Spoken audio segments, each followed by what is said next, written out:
place real? That depends.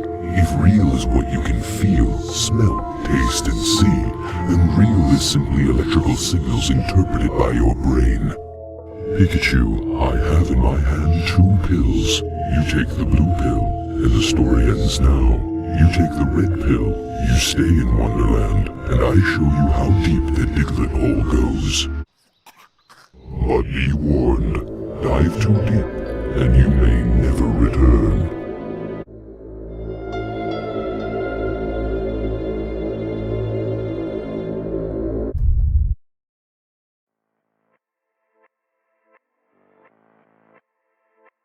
But ladies and gentlemen, sit back and relax. Grab some popcorn. Right.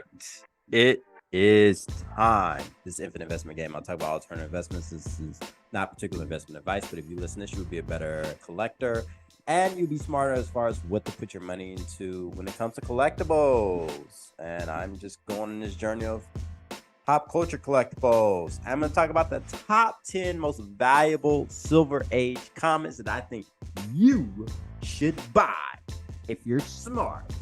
I did a Golden Age and I'm doing the Silver Age, and you're gonna love this. You're gonna love this because these are things that you need to put in your money into: gold and silver, not really copper, and actually not really bronze, and definitely not copper. Okay. All right. So we have. Sorry, I'm kind of sick. Also, please like, comment, and subscribe, and share this with as many people as possible so we can defeat the YouTube algorithm. And I'm going to be busy for like 5 to 6 months, so I may not make any content starting 2023. I'll probably just disappear, but I'll be back. I'll be back. That's why I'm making a bunch of videos and trying to turn out stuff and schedule it in advance. Let's get started. All right. So Amazing Spider-Man 15 came out August 1962. First appearance of Spider-Man. So Amazing Spider-Man 15 was introduced where you have Peter Parker as Spider-Man. Spider-Man resonates, of course, with kids, but also adults too, because Peter was the first superhero to have actual problems. It's like a real life dude. He had like financial problems. Americans can, relate to that. Yeah. I mean, like, well, damn. Did they really have to do the nigga like that? Had problems with his girlfriend, problems at school, problems at a job, you know what I'm saying?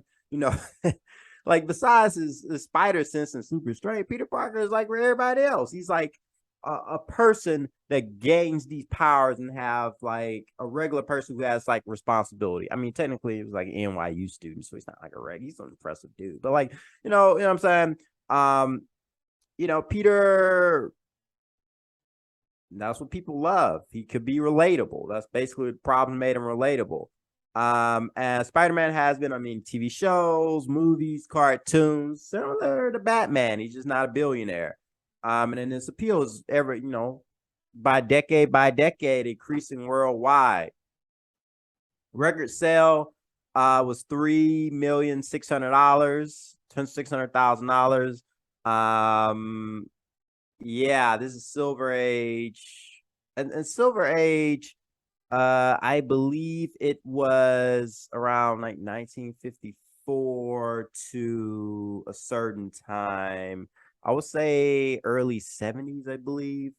I'll make sure I'll do that because I did the golden age from like 1938 to I want to say 1954, I believe. And I believe it's 1954 to around 1968, I want to say, for silver. Well, I'll check that. And I'm gonna do a bronze and a copper age anyway. But yeah. So he can't. He's a very powerful superhero. He can't whoop Omni-Man. Omni-Man will run his pockets. But yeah, you could probably find a cheap one for around 14,000, 20,000. As far as his pop report, you got 9.8. That goes to a pretty penny. You got 7 9.6s. There's only 3,687 graded.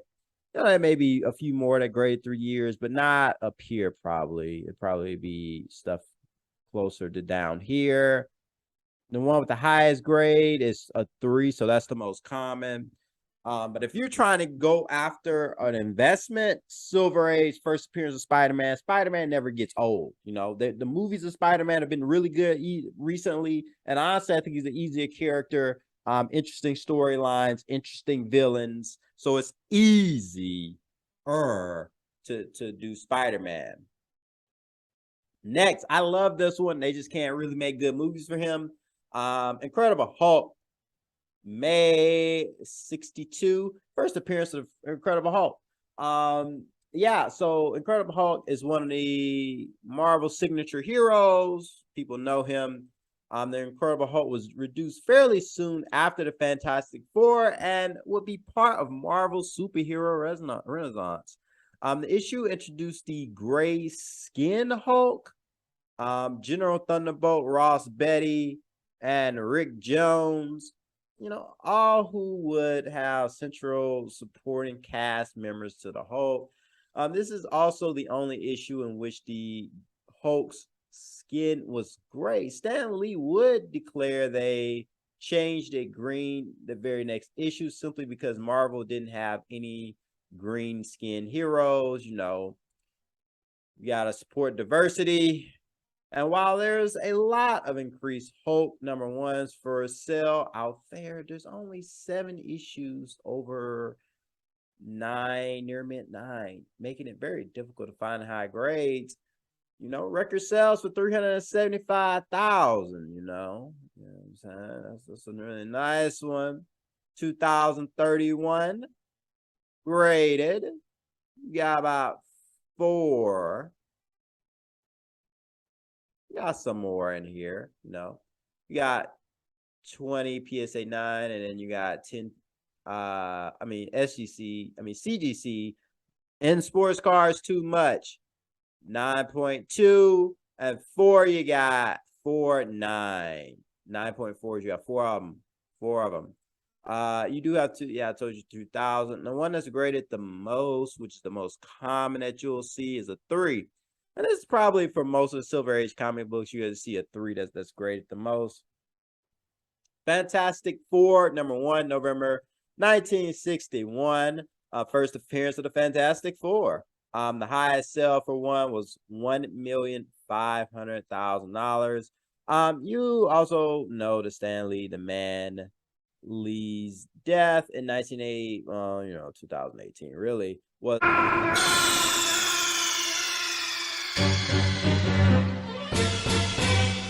so publicized, but you may not know all the details. Yes, Stan Lee created Fantastic Four because he was burned out.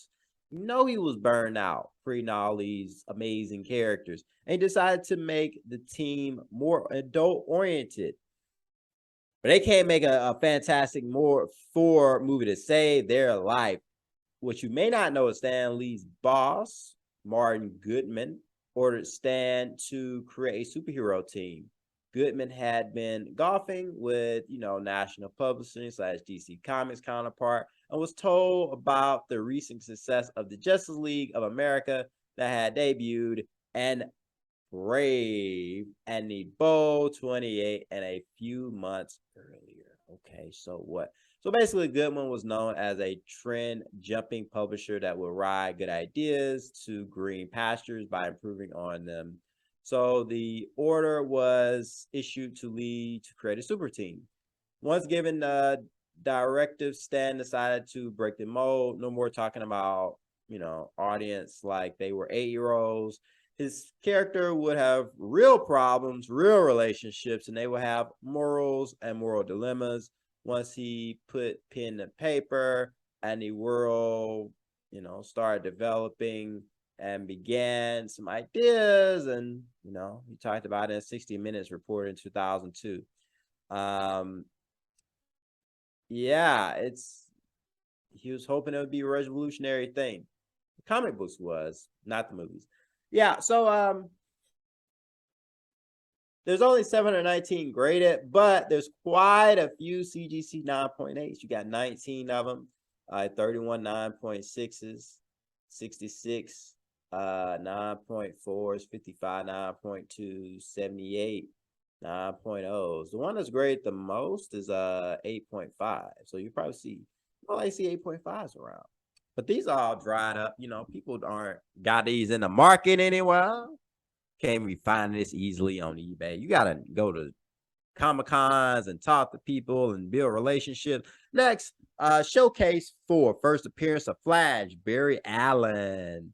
By a freak accident involving chemicals and lightning, Barry Allen becomes the fastest man alive and originates a costume based on the comic adventures of Flash from the 1940s. And it's a good thing too, for he must now face the Turtle Man, termed the slowest man alive. Oh, brother, this guy stinks! That should have been a joke. But, you know, the highest one is sold for $1,500,000. There's one 9.6. That's the total. And then the rest, you know, you got two 9.4s. You got 4 that have been restored, 2 graded. You know, there's a 3.5 from the signature series. Get all that. Next, we have Brave and the Bold, a Justice League first appearance. Yay. Man, that was wow. I didn't know it was 1960. That's cool. So is a valuable comic because it contains the first appearance of the Justice League of America, Superman, Batman, Wonder Woman, Flash, Green Lantern, and Aquaman. I don't know why they just didn't do the movie like that. They could have had like a black Green Lantern. They want to do diversity. Superman, Batman, Wonder Woman, fine. Flash, Aquaman. Why they do Cyborg? They should have just kept the Green Lantern. Green Lantern. This mix of superheroes lasted well over 50 years and has proven to be so popular it has spawned countless TV shows, cartoons, and films. And the higher grade copies bring, you know, a premium due to the fact that there were only 1,000 unrestored issues of the Brave and the Bold 20 registered with CGC, but only 15 of these, you know, near men or better. Regular sale $120,000. Pop counts here. I mean, at the highest is about 3.0. And then, you know, as you go down, they get less and less and less. You do got some 8 here. I like the 8, you know, 9.0. Next, Journey into Mystery 83. Thor. First appearance of Thor. Thor is so overpowered, man. Thor the Mighty and Stone Men from Saturn has 3 parts. The first part shows Dr. Donald Blake transforming into Thor, the mystical Norse god of thunder. The second part, the power of Thor, is the revelation of the powers he possesses. Meanwhile, stone men begin destruction of Earth. Third part, you have Thor the Mighty Strikes Back, where Thor defeats aliens, which is crazy, and sends them back to their ship. He once again becomes Blake, having completed the mission. The section features a scrawny man who gets immense strength by eating a candy bar, which sounds so crazy, but he realizes that he already possesses extraordinary powers. The section, The Perfect Crime, begins with the scene where a crook tries to rob a man. He tries to push him off a cliff. The crook is shocked to find that the man is in fact a flying man from Mercury. The final section is just a bunch of other stuff. But yeah, you know, it's when the jungle sleeps. It's about a lion that temporarily gains human-like comprehension abilities because of an atomic weapon test. It plots revenge on humans for damage and caused, but soon realizes that the ability was only temporary. $432,000 record sale, man. Yeah. 18 total, 6 signatures and 12 universal, but 18 total 9.8. Yeah, you got 33 9.6s. Looks like the most common grade was actually 8.5. So if you could get higher than that, you got the bankroll. You do better than that. 689 graded. I really like this one. Amazing Spider-Man #1, first appearance of Kirby. Following the huge success of Amazing Spider-Man 15, Stan Lee and Steve Ditko began to a new ongoing series named Amazing Spider-Man. The 1963 Amazing Spider-Man 1 introduces Jonah Jameson and Spider-Man's first villain, Chameleon. No one cares about Chameleon ever. To add to more gravitas to the issue, Lee brought over Fantastic Four to guest star. First issue always holds their value for popular characters. And although this wasn't Spider-Man's first appearance, it did let the world know that Amazing Spider-Man was here. Chameleon. Oh my gosh. Yeah. 9.8. You got 2 of them. You have 4 9.6s. 4,641 were graded. 1963.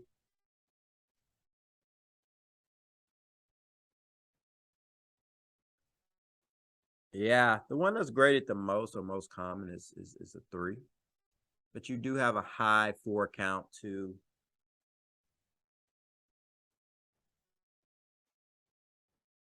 Yeah. All right. Tales of Suspense. Iron Man. First appearance of Iron Man. This introduced to some heavy metal by bringing us Iron Man, once regarded as Marvel's second string, but no more. Stan Lee worked with fellow scribe Larry Lieber and artist Don Heck and Jack Kirby to flesh out the Man of Can. That is so lame. But, Stan said he purposely wanted to bring Marvel readers a character that was, different. Anti-war, anti-big business, and anti-establishment. Stan brought us a billionaire businessman that sold instruments of war to governments just so he could play with psychology of the dynamic. Iron Man would morph into a master of all mediums with his success as the character of the MCU, as well as advocating for the registration of all heroes in 2006 massive crossover event, Civil War. That series itself an inspiration for one of the MCU's movies. Rest assured, at this point, Iron Man isn't going nowhere anytime soon. Record sale $262,000. High pop counts here. But they really drop off when you get to 6, and then you got 7, and it just drops off under 100, which is the target if you got the money, signatures and things. So. Almost done. Number nine. First appearance of X-Men. X-Men is the most iconic group out there in Marvel, outside of the Avengers, I guess. But X-Men, 1963 September. First introduction to X-Men, 1963, featuring Professor X, Iceman, Angel, Beast, Marvel Girl, Magneto, later renamed in October 1978 to the Uncanny X-Men, with issue 114. X-Men #1 follows Professor X in his first day hosting class for teenagers with strange abilities. superheroes or mutants or have superpowers. Yeah, record sale $870,000 and $7,300,000. 807 $300,000. $807,300. Whatever. 9.8. You got 2. 9.6. You got 4. You got 5,902 of these graded. But yeah, most common one is the 4. Most common is the 4, but you can get under 100 once you get 8.5 guys, 72 of them. Very rare. Last one that I think we need to pay attention to is Ant-Man. I like Ant-Man. Tales of Astonish. Ant-Man. Tales to Astonish. Brought us the first appearance of Hank Pym, the Ant-Man, the idea of being insect-sized in this world we live in, crazy image of that really captivates us. Why not bring the idea of Marvel comic books? Well, that's exactly what happened in 1962 when they published this. $200,000 that the Ant-Man movie. It was kind of funny, kind of. And then here's the pops. You know, gets under 100 at 4, and then you get under 50 around 5.5, around that, and then it continues to go down. I mean, you can get you an 8. But yeah, that's the video. Please like, comment, and subscribe. Peace.